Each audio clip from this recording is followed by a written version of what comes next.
Boa tarde. Hoje, terça-feira, 28 de outubro de 2014, o RN Acontece está começando na tela da Band. O programa busca melhorar o atendimento da população no Sistema Único de Saúde. Robinson e Rosalba combinam o início da transição para o dia 4 de novembro. A vereadora e professora Eleika Bezerra, do PSDC, é entrevistada desta terça-feira, agora no RN Acontece.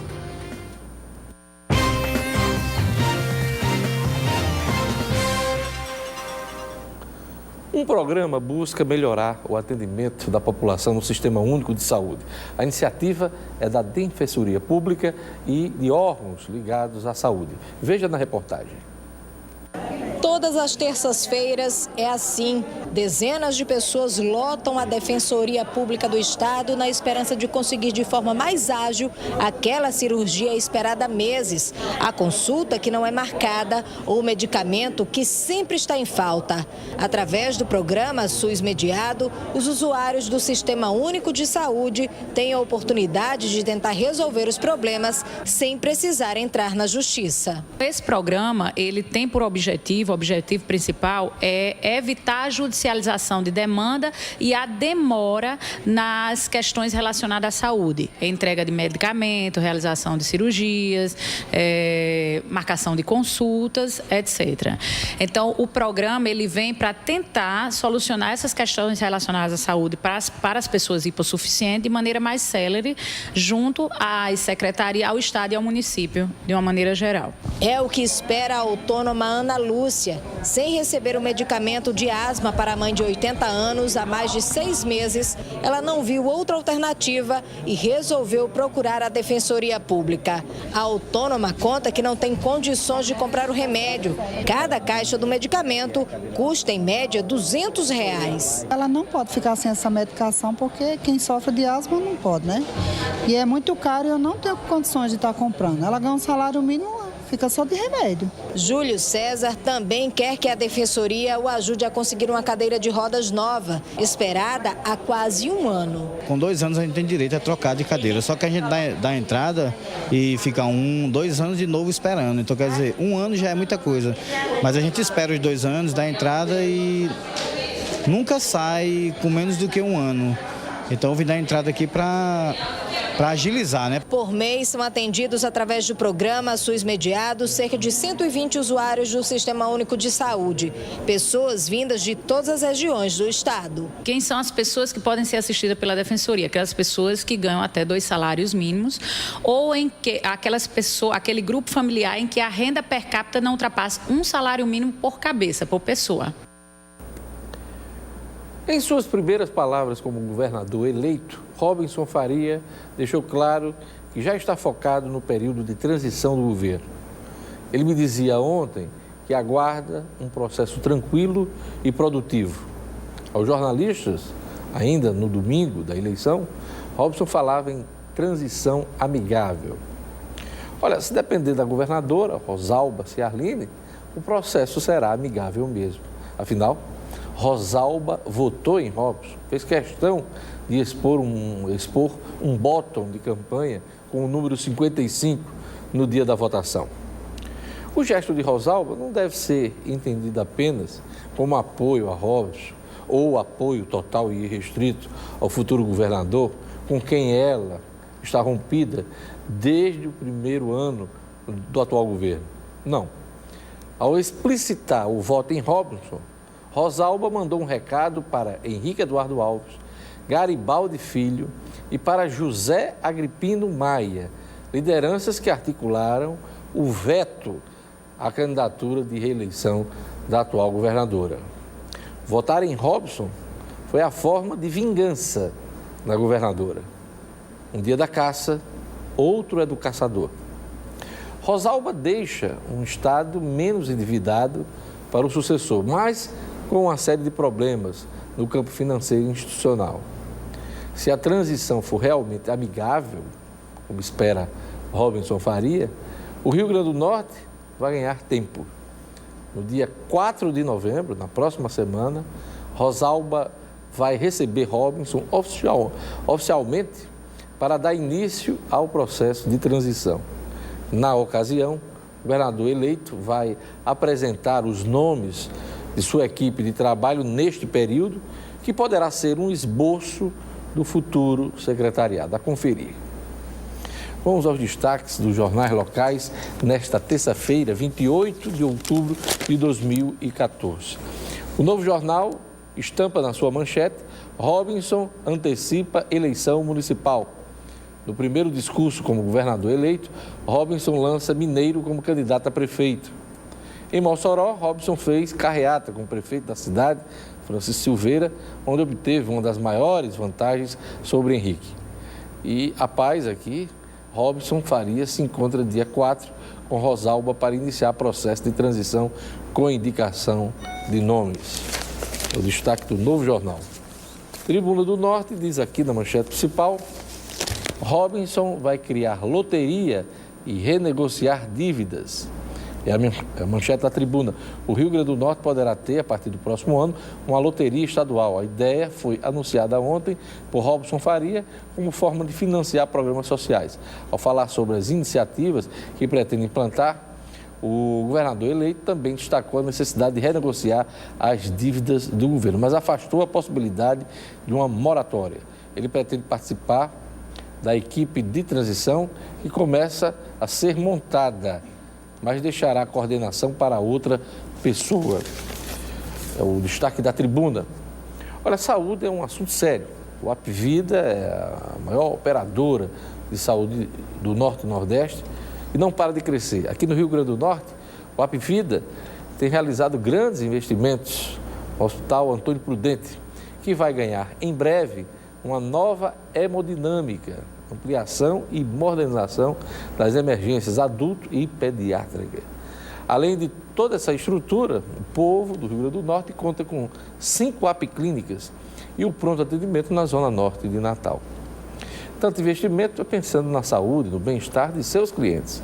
E tudo isso por um preço que cabe no seu bolso. Ligue agora, 3220-5021 e faça seu plano Apvida. Saúde ao seu alcance. Olha, veja a seguir a entrevista com a vereadora de Natal e professora Eleika Bezerra, do PSDC. Eu volto em instantes com o RN Acontece.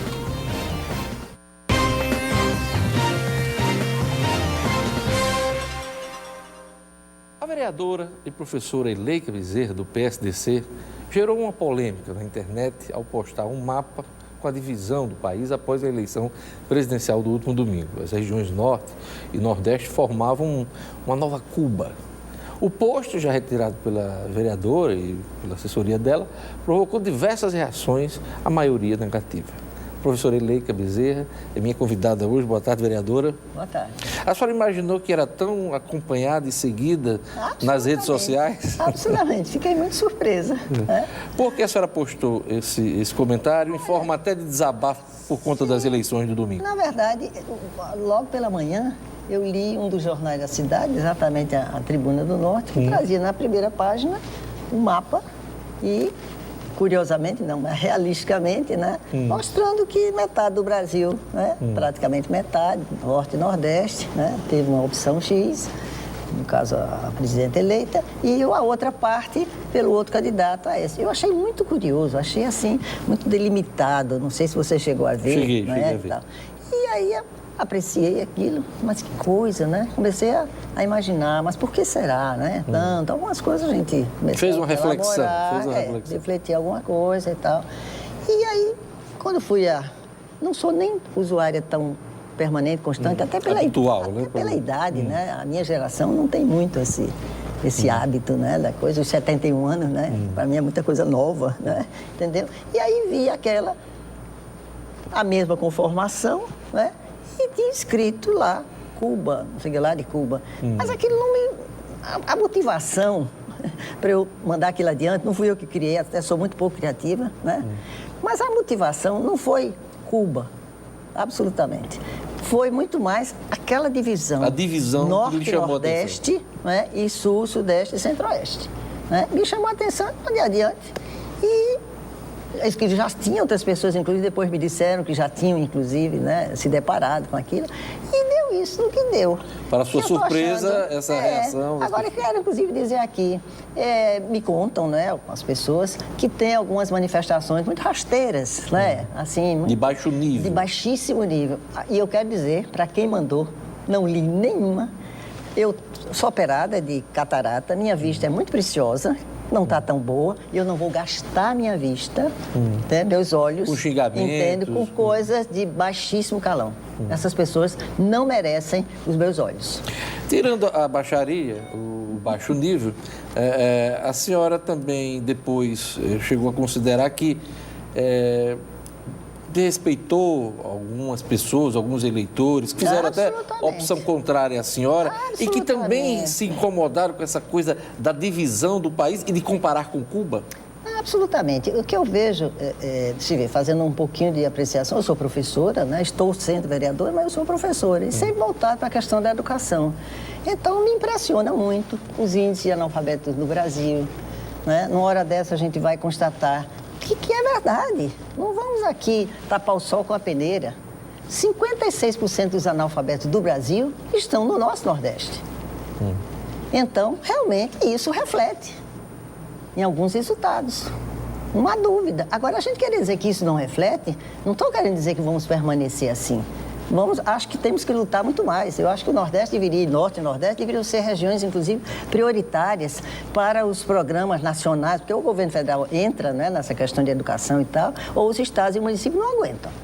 Mas a senhora não acha que esse posto pode ter estimulado essa questão de história sobre separatismo, sobre o estereótipo do nordestino que vota só em governo, que vota mal? Diógenes, realmente a campanha, eu não sou separatista, não é de mais nada, certo? Eu sou muito nordestina.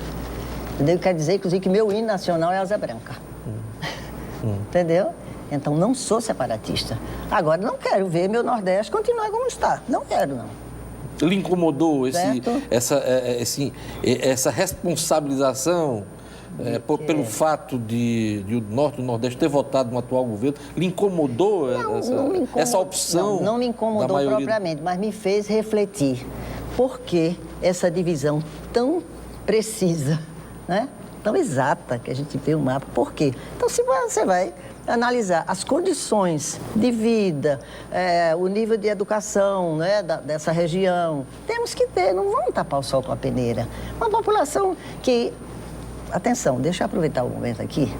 O Brasil, quando diz que tem 9%, 10% de analfabeto, isso não é verdade.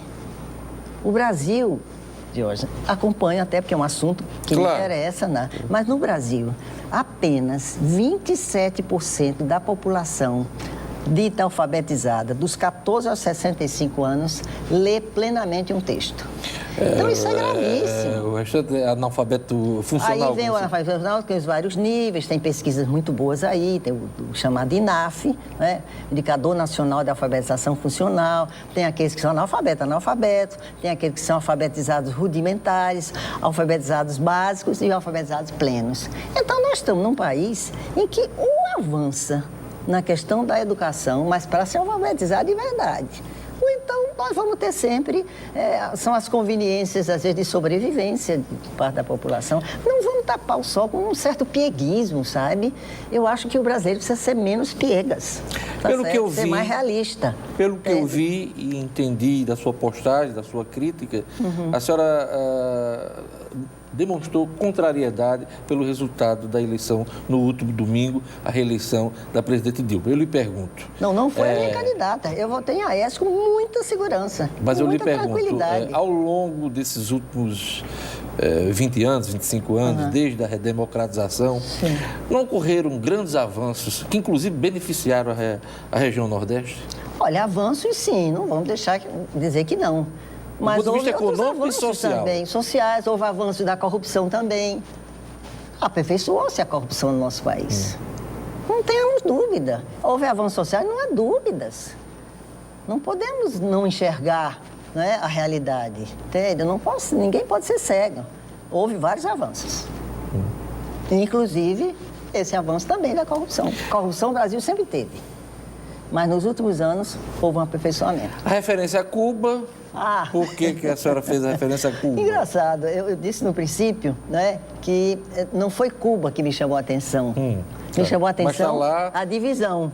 Isso me chamou a atenção. E em relação a Cuba, coincidentemente, há 4 anos atrás, nós estivemos em Cuba, num grupo natalense, né? E eu sempre recordo quando me perguntam, e Cuba, como é, como não é? Eu digo, eu tenho o seguinte a dizer, me impressionei, confirmei o avanço da educação e da saúde. Tive uma experiência, até meu marido precisando ser atendido no hospital por uma questão de diabetes, etc e tal. Um atendimento ótimo, tudo muito bem. Vi algumas escolas, vi muita criança na rua, nos passeios e tal, mas vi também uma coisa que eu quero contar aqui, que eu não desejo para o meu país, de maneira nenhuma. No hotel que nós estávamos hospedados, a senhora, uma jovem senhora que estava na portaria, eu sempre que podia conversava com alguém para saber um pouco, colher não ficar informações, só aquela de turista e tal, né?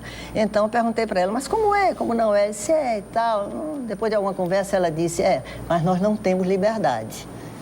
A liberdade de ir e vir, isso não existe. Eu digo, mas você não acha que com a abertura agora, o Fidel saindo, veio o irmão, né, tal, já estava naquele o turismo, né? E o turista chegando, você veja os contatos, etc. Você não acha que isso vai avançar? Ela disse, senhora, vai demorar tanto que eu acho que eu não vou alcançar. E aí chorou. Eu tive essa experiência em Cuba. Entende? Então, isso lhe chamou atenção? Me chamou atenção. Então, eu quero que o meu país melhore na saúde, na educação, que Cuba inspira. Agora, o modelo político de Cuba, Deus me livre. Qual é a avaliação que a senhora faz do resultado dessa eleição? É uma eleição bastante acirrada, uma das mais duras desde 89, segundo turno do Collor contra o Lula, né?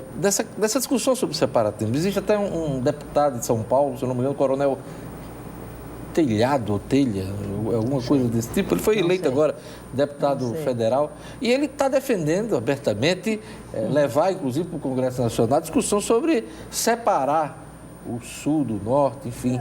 Eu não vou lhe dizer nada porque eu não tenho essa ideia. Se não me engano, é Coronel Telhada. Entendeu? Eu não tenho essa ideia. Eu acho que uma das coisas melhores que os portugueses nos deixaram, apesar de eu fazer muitas críticas à nossa colonização de Portugal, mas um aspecto positivo, que eu acho que nessa hora é até interessante a gente lembrar, não é? É essa unidade nacional, que talvez tenha sido a religião, a língua, né? Não é? Tal, que eu acho impressionante. Você veja um paísinho como a Bélgica, entende? 2 línguas, um para cá, outro para lá, um paísinho que é do tamanho de Sergipe, né? Entende? E por aí vai, não é? A Suíça, não sei quantas línguas, etc. Mas é um assunto de hoje que eu nunca refleti sobre, entende? Porque eu acho que esse país, uma das coisas boas deste país, é a unidade nacional. E essa diversidade também do país, né? E é impressionante. Agora temos que brigar pela igualdade econômica, né? Pelo amor de desenvolvimento. Deus, eu acho que temos que começar a brigar nesse país. O que me chama muita atenção é o tal do Pacto Federativo. Um novo Pacto Federativo, porque tem que mudar, não é? Não é possível, porque eu acho, inclusive, que como está aí, né? A União, assim, tão poderosa e os estados e municípios, não é? De pires na mão, eu acho que eu encontrei um termo que eu chamo promiscuidade político-partidária. Muita gente ontem nessas manifestações no seu Facebook, na sua página no Facebook, cobrou uma retratação da senhora. A senhora pensou em algum momento fazer uma retratação não tenho que me retratar. por conta da Não, eu não tenho que me retratar, não. Entende? Se eu dissesse, não, eu tive a intenção de maltratar, de agredir, absolutamente. Entende? De maneira nenhuma. Inclusive, encontrei aquilo já pronto, né? Certo? Não fui eu que criei, entende? O famoso copiar colou. Um daqueles, né? Não sou nem bem versada nessa nova tecnologia, mas estou muito tranquila. Recebi vários telefonemas e tal, as pessoas comentando. Alguns lhe apoiando. O baixo nível, né? De algumas. Mas eu acho que as pessoas só podem ser o que são e só podem dar o que têm. Mudando um pouco de assunto, mas ainda sobre o resultado da eleição, a senhora apoiou, o seu partido apoiou o candidato Robinson Faria. O que esperar de um governo de Robinson Faria, na sua opinião, vereadora eleita? Olha, eu me mantive assim muito tranquila, né, não fiz campanhas e tal, dei umas declarações sobre a educação dos dois candidatos, mas realmente eu votei no candidato Robson. E espero que ele, né, tenha toda a sensibilidade para a área que nós defendemos com unhas e dentes, que é a educação, e que tenha convicção que nós não vamos adiante se não se der muita importância a isso. Mas quero até aproveitar aqui a oportunidade, esse espaço. Eu acho que o governador que chega, eu queria fazer um apelo a esse governador. Está chegando, Robson, né? É que se junte às outras forças políticas do nosso Estado para federalizar a universidade estadual. Por que isso? Primeiro, porque é importante a universidade estadual. Mas para que o Estado, inclusive, tenha condições de assegurar uma educação básica de verdade, de vergonha, que a gente tenha uma escola pública boa. Quer dizer, que mantém o foco na educação básica, que é a obrigação do Estado, antes de mais nada, em especial o ensino médio. Os municípios têm que atender a educação infantil, que é de 0 aos 5 anos, o ensino fundamental, que é de 6 aos 14, que é ainda dos municípios, que é uma carga pesada para os municípios, não há dúvida, e o Estado, o ensino médio, chamado antigamente segundo grau, chamado secundário, lá para trás. Então, você imagina que é um Estado como o Rio Grande do Norte, com todas as carências, manter uma universidade. Qual é o custo aluno de uma universidade? E não é a obrigação do Estado. Entendeu, Diogo? Eu queria fazer um apelo aqui ao novo governo, jamais fechar o ERNE, pelo amor de Deus. Fortalecê-la, mas usar todas as forças políticas que esse Estado tem para federalizar. A obrigação do governo federal é com o ensino superior. Por conta do resultado eleitoral, a bancada do PSDC, o seu partido, ganha mais um integrante, professor João Dilson de Paula Rego. Sim. Até que ponto isso contribui para melhorar o debate na Câmara Municipal de Natal? Claro, eu acredito que sim. Inclusive vai contribuir também para a bancada dos idosos, né, da qual eu faço parte, né? Estou saindo daqui a pouco para uma reunião com as instituições que acolhem idosos aqui em Natal, entendeu? Acho que ele vem também, né? Acho que a essas alturas, eu sou a mais velha da Câmara, mas a essas alturas será ele, né? Junto com o vereador Capistrano, né? Somos os três. Ele vai ser o futuro presidente, somos, né? os 3 setentões. E com relação à pauta da Câmara, o que é que está previsto nessa reta final do ano 2014, acho que o mais importante é a tal da LOA, né? A Lei de Diretrizes Orçamentárias. Aliás, a Lei Orçamentária. Orçamentária, que já está lá na casa, né?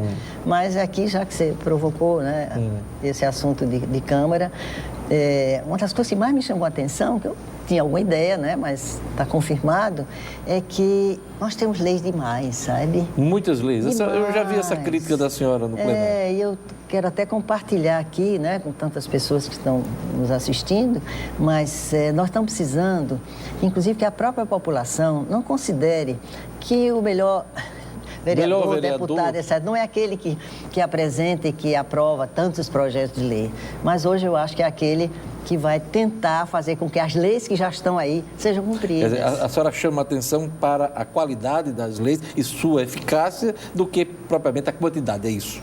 Eu acho que nós não estamos precisando mais muita lei. O Brasil como um todo, nós estamos precisando de uma lei. Cumpram-se as leis. Que já está em Eu queria agradecer a presença da vereadora Eleika Bezerra, do PSDC. Obrigado. E da próxima vez, tenha mais cuidado das suas postagens na internet. Obrigado, vereadora. Obrigada, um prazer em revê-lo. Boa tarde. O RN Acontece vai ficando por aqui. Assista a reprise do programa no portal NoMinuto.com, se você quiser assistir de novo. Obrigado pela audiência. Eu vou ficar com a programação da banda e eu volto amanhã.